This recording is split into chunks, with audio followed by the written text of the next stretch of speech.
Good morning. चलिए आज practice set 8 solve करते हैं। आप हमारे चैनल को सब्सक्राइब जरूर करें और इसे शेयर भी करें। हम इसके पहले 7 प्रैक्टिस सेट आपको अपलोड कर चुके हैं और प्रीवियस ईयर मीन्स 2018 का क्वेश्चन पेपर भी हमने सॉल्व करके आपको प्रोवाइड कराया है और टॉपिक भी हमने कंप्लीट कराए हैं सिलेबस के, तो उनको भी आप जा कर के देख सकते हैं। तो चलिए आज करते हैं सॉल्व प्रैक्टिस सेट नंबर 8। यदि 1/u equal to √x² plus y² plus z² तो x del u upon del x plus y del u upon del y plus z del u upon del z equal to if 1/u equal to √x² plus y² plus z² then x del u upon del x plus y del u upon del y plus z del u upon del z is equal to 0 2u minus u and u square. इससे कौन सा option correct answer है ये बताना है। तो देखिए यहाँ पे गिवन क्या है, 1/u equal to √x² plus y²। अब यहाँ से ऐसा करते हैं कि जैसे ये रूट के अंदर लिखा हुआ है तो इसको अपन क्या लिख सकते हैं, x² plus y² plus z² की होल पावर 1/2 अंडर रूट है तो होल बाई 2 हो गया। फिर ये 1/u था, इसका हमने रेसिप्रोकल कर दिया। तो रेसिप्रोकल करने पे क्या होगा, ये न्यूमरेटर है तो ये आ जाएगा डिनोमिनेटर पे। फिर जब इसको न्यूमरेटर पे लेके जाएंगे तो पावर चेंज हो जाती है, माइनस है तो प्लस, प्लस है तो माइनस हो जाएगी। तो ये माइनस हो गई पावर, तो u इक्वल टू दिस। यहाँ पे देखो क्या रिक्वायरमेंट है, u का x के रिस्पेक्ट में, y के रिस्पेक्ट में और z के रिस्पेक्ट में क्या करना है, पार्शियल डिफ्रेंशिएशन करना है। डेल मतलब पार्शियल, तो del u upon del x हुआ, nx की power n minus t let कर लिया तो कितना हुआ n that is -1/2 x² plus y² plus z² की पावर -1 -1/2 -1 तो -3/2 हो जाएगा। और फिर इसको t लेट किया था तो इसका भी करेंगे तो x² का हो जाएगा 2x, y² कांस्टेंट है 0, z² कांस्टेंट है 0, पार्शियल डिफरेंशिएशन है। इसके बाद ये 2 से 2 कट गया, ठीक है। 2 से 2 जब कटा फिर हमने क्या किया, x से मल्टीप्लाई भी कर दिया क्योंकि इसमें भी x से मल्टीप्लाई है। तो x del u upon del x equal to minus x², okay, minus x²। और फिर ये पावर में -3/2 है, इसको नीचे लेके आ गया तो +3/2 हो गया, ठीक है। सिमिलरली बाकी को नहीं करना है, सिमिलरली इसको लिख देंगे y del u upon del y equal to, यहाँ पर x के रिस्पेक्ट में किया तो -x² है, जब y के रिस्पेक्ट में करेंगे तो -y² अपॉन आएगा दिस, सेम z के रिस्पेक्ट में। फिर क्या है, इन तीनों को ऐड करना है, तीनों को आप ऐड कर दो तो कितना बना। जब तीनों को ऐड करेंगे तो डायरेक्टली देखो यहाँ पे तीनों के जो डिनोमिनेटर हैं वो क्या सेम है, तो इसका एलसीएम कितना आ गया, x² plus y² plus z² की पावर 3/2 और ऊपर क्या बचा, -x² minus y² minus z², हमने माइनस को कॉमन कर लिया। थोड़ा शॉर्ट ट्रिक तो सीखनी ही पड़ेगी, शॉर्ट तो करना ही पड़ेगा इसको। फिर देखो ये सेम नंबर है, ठीक है, इसकी पावर कितनी है 1 है, इसकी पावर कितनी है 3/2। ये जब नीचे आएगा तो ये पावर इसकी कितनी हो जाएगी, पावर में -1, बेस इक्वल है तो पावर ऐड होती है तो 3/2, नीचे आएगा तो -2, कितना हो गया 1/2। 1/2 मतलब अंडर रूट हो गया। और ये देखो किसके इक्वल है, ये u के इक्वल है, ठीक है, ये u के इक्वल है, दिया हुआ था ये देखो, ठीक है, ये u को इक्वल हो गया तो -u, दैट इज इसका आंसर कौन सा हो जाएगा, answer number C is the correct answer, ठीक है। तो इस तरह से इन क्वेश्चंस को सॉल्व कर लेना है। फिर क्वेश्चन नंबर 2 है, अवकल समीकरण xp² minus yp plus a equal to 0 का व्यापक हल है। The general solution of the differential equation xp² minus yp plus a equal to 0, इसका क्या होगा सोल्यूशन, ये अपने को बताना है। देखिए इसका सोल्यूशन हम कैसे फाइंड आउट करेंगे, जैसे xp² minus yp plus a equal to 0 ये गिवन है। यहाँ से आप देखो हमने yp को ट्रांसपोज कर दिया उधर तो प्लस yp हो गया, फिर हमने p से डिवाइड किया तो xp, यहाँ से p से p कट जाएगा plus a upon p equal to y। अगर आप देखो तो ये क्लेराउड्स फॉर्म लिखा हुआ है, क्लेराउड्स फॉर्म हमने पढ़ाया है। क्लेराउड्स फॉर्म क्या होता है, y equal to px plus fp, यहाँ पे p के साथ x होना चाहिए और यहाँ पे जो p हो केवल p होगा या फिर उसके साथ कांस्टेंट हो सकता है। तो यहाँ पे देखो y equal to px plus f p means केवल इसमें पी का टर्म है, बाकी कांस्टेंट कुछ भी हो चलेगा, बस ऐसे एक्स वाई ये नहीं होना चाहिए, ठीक है। तो यहाँ पे क्या है ए अपॉन पी, तो यही क्लेराउट्स फॉर्म बन गया। क्लेराउट्स फॉर्म हमने पढ़ाया भी था आपको। तो क्लेराउट्स फॉर्म का जो जनरल सोल्यूशन होता है, कुछ नहीं करना होता है, जहाँ पे पी होता है वहाँ पे सी को पुट कर देना होता है, वही उसका जनरल सोल्यूशन होता है। तो वाई इक्वल टू एक्स सी, यहाँ पे एक्स पी था तो एक्स सी हो गया, प्लस ए अपॉन सी, सी को ट्रांसपोज किया इधर एलसीएम लेकर के, तो c y equal to x c square plus a, इसको ट्रांसपोज करके उधर लेके जाओ तो c square x minus c y plus a equal to 0। तो ये कौन सा ऑप्शन है? Option number C. तो ये ऑप्शन नंबर जो सी है वो आपका करेक्ट आंसर हो जाएगा, ठीक है। तो इस तरह से इन क्वेश्चंस को सॉल्व करते हैं। जैसे नेक्स्ट क्वेश्चन हमने लिया, यदि द नेक्स्ट क्वेश्चन इज यदि x square d y by d x plus y equal to 1 तब y है। If x square d y by d x plus y equal to 1 then y is 1 plus c e to the power 1 upon x, 1 plus c e की power minus 1 upon x, e to the power 1 upon x plus c e की power minus 1 upon x plus c. कौन सा option सही है ये आपको बताना है। तो ये आपका डिफरेंशियल इक्वेशन है। इसके बाद हमें क्या किया, एक्स स्क्वायर से डिवाइड कर दिया, तो यहाँ से हटेगा तो d y by d x plus 1 upon x square into y, यहाँ भी हो जाएगा 1 अपॉन एक्स स्क्वायर, ठीक है। अब इसके बाद देखो आप, ये क्या लिखा हुआ है, ये लीनियर डिफरेंशियल इक्वेशन है, ठीक है। तो लीनियर डिफरेंशियल इक्वेशन का फॉर्म क्या होता है, वो होता है d y by d x plus p y equal to q. तब इसका इंटीग्रेटिंग फैक्टर निकालते हैं, और इंटीग्रेटिंग देखो यहाँ से भी d y by d x plus p, p means कितना हो जाएगा 1 अपॉन एक्स स्क्वायर, और क्यू बराबर हो जाएगा 1 अपॉन एक्स स्क्वायर, ठीक है। तो integrating factor equal to e to the power integration of p d x, तो e to the power integration of 1 upon x square into d x. अब 1 upon x square का integration क्या होता है, minus 1 upon x, ठीक है। तो integrating factor आपका क्या आ गया, e to the power minus 1 upon x. तो इसका जनरल सोल्यूशन क्या होता है, ये होता है y into integrating factor equal to integration of q into integrating factor d x plus c. ये आपका जनरल सोल्यूशन होता है। तो y into integrating factor e to the power minus 1 upon x equal to q means 1 upon x square, देखो यहाँ से q 1 upon x square into e to the power minus 1 upon x into d x.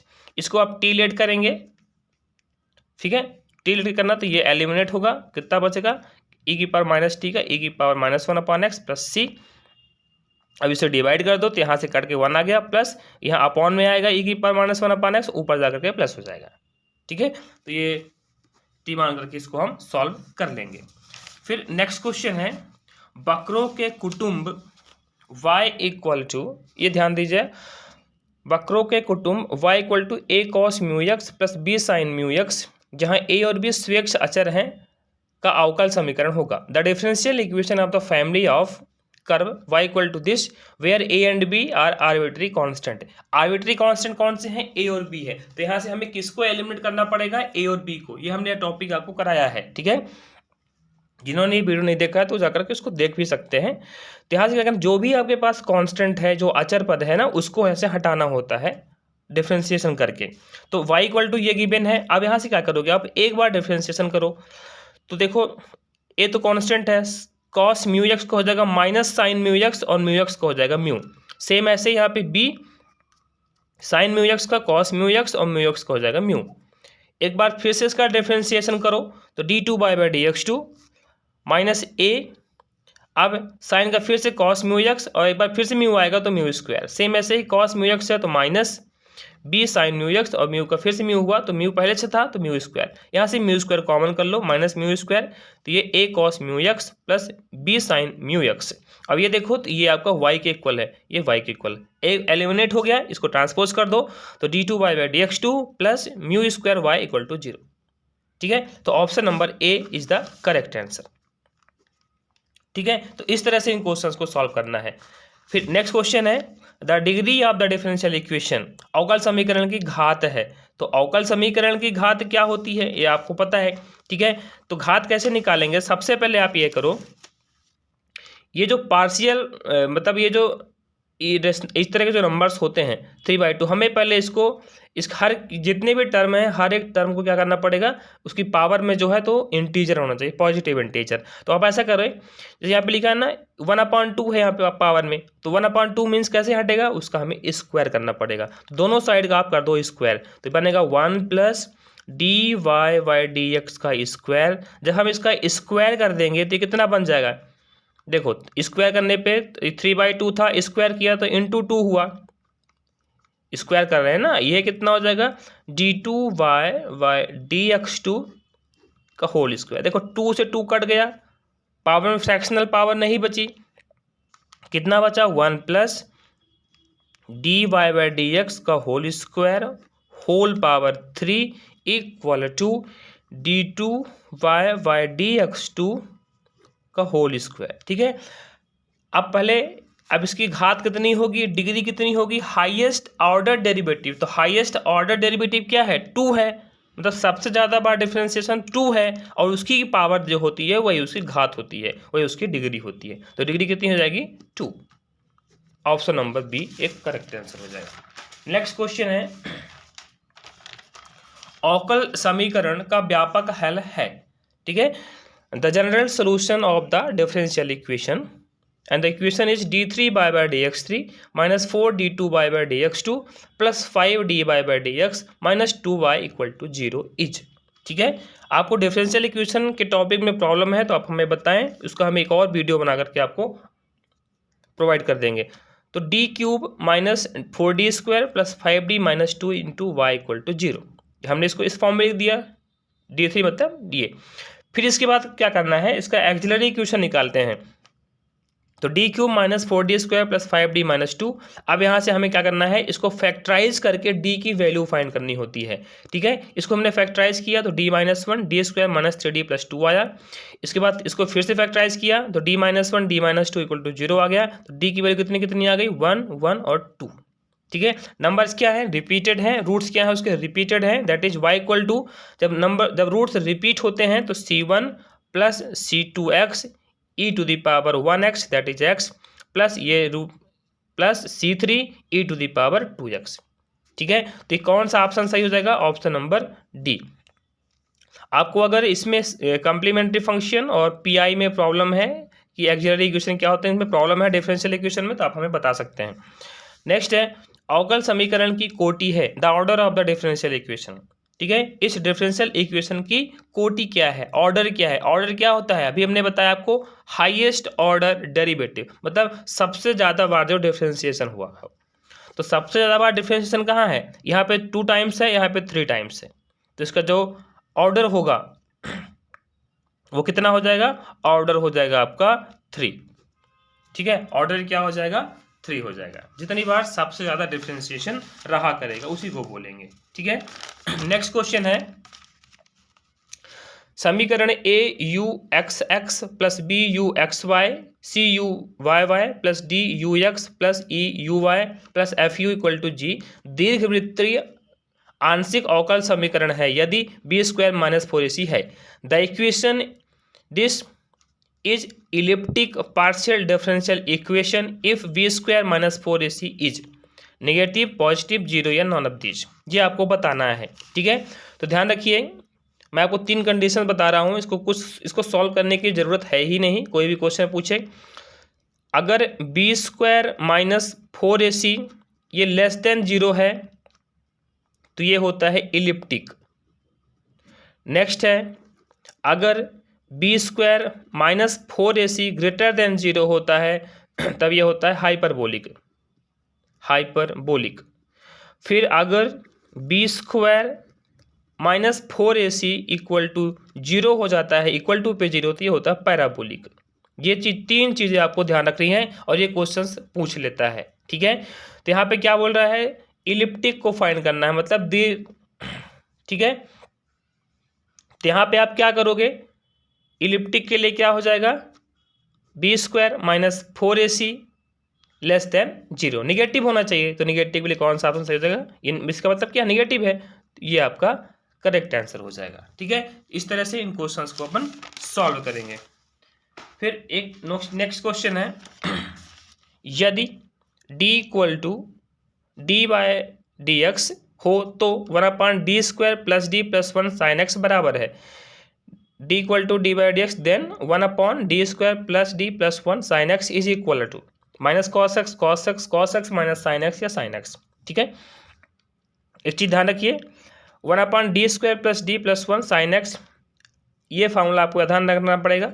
1/fd² sign A x क्या होता है, 1/f of minus A square, मतलब d² के place पे आपको माइनस ए स्क्वायर पुट करना होता है। तो यहाँ पे देखो, यहाँ पे कितना था, d² था, यहाँ पे a की वैल्यू कितनी है, साइन एक्स लिखा है, मतलब साइन 1x लिखा हुआ है, तो d की वैल्यू कितनी हुई, a की वैल्यू कितनी हुई -1, तो -1 का स्क्वायर प्लस डी प्लस 1, तो -1 का स्क्वायर कितना है, -1 आया। यहाँ पे 1 का स्क्वायर केवल होता है, माइनस का स्क्वायर नहीं होता, माइनस बाहर से होता है। ठीक है, तो ये माइनस कट गया, माइनस प्लस कैंसिल हुआ, 1/d साइन एक्स, और 1/d का मतलब क्या होता है, इंटीग्रेशन, d का मतलब डिफरेंशिएशन और 1/d का मतलब इंटीग्रेशन, तो माइनस कॉस एक्स हो गया।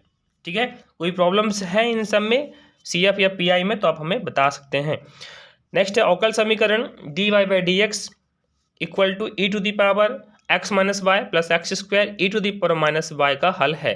The solution of the differential equation is, ठीक है, ये 4 ऑप्शन हैं, इन 4 ऑप्शन में से आपको सही करना है। तो यहाँ से देखो dy by d x equal to e to the power x minus y plus x square e to the power minus y, इसको अपन लिख सकते हैं e to the power x into e to the power minus y, base equal power फिर से add हो जाएगी, plus x square e to the power minus Y.